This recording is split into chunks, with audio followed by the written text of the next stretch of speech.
Today I'll show you a few different ways to make ravioli. The fastest way is to use a ravioli maker. Sprinkle the part of the tray you'll be using generously with semolina flour. This helps the ravioli release from the tray in the end. Line the ravioli tray with dough. Press the dough gently with this plastic thing to make dimples. Fill the dimples with the filling that is well chilled and ideally a bit stiff. If you can roll it into little balls, great.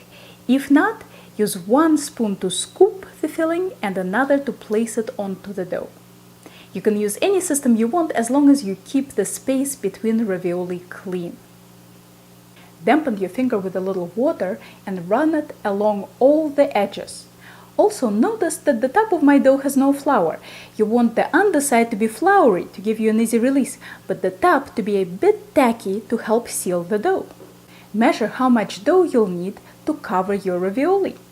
Add about an inch for good luck and cut your dough at that point. Fold it over your ravioli and roll the top with a rolling pin. To get all the edges, it helps to tilt your rolling pin onto each edge. Flip the tray and gently push them out.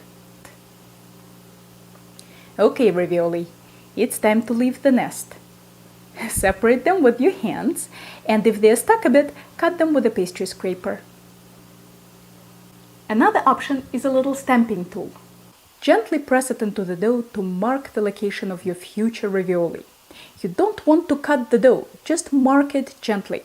And you don't want to leave any space between your circles because that's all wasted dough.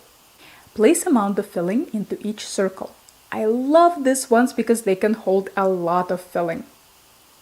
Run around each circle with a damp finger. Cover with dough, but don't seal it yet. You want to get all the air out of your ravioli. First, I am sealing it on the inside. Then I work my way around each mound of filling, pushing the air out and sealing the dough on the outside. If you trap air inside your ravioli, it will expand when the ravioli cooks and potentially cause a ravioli explosion, which is not good.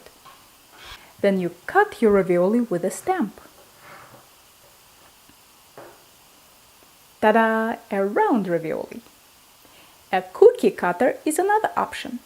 It can be fluted or not, whatever's your fancy. You can even use a heart-shaped cookie cutter. A tad sickeningly sweet for my taste, but hey, if that's your thing, go for it. If you are a control freak like me and want to choose the exact shape and size of your ravioli, here is a method you might like. Make 2 rows of filling that are arranged in a perfectly even matrix. In other words, the horizontal distance and vertical distance between fillings is the same. Run around each mound of filling with a damp finger. Cover with dough and push out the air. Isn't it nice how in the video you can work at twice the speed? Now cut using the tool of your choice. Here are some with ridges. I'm using a pastry wheel for them. And here are some without. I'm cutting them with a pastry scraper, and of course you can use a knife on a cutting board. That's all the ravioli options I've got for today.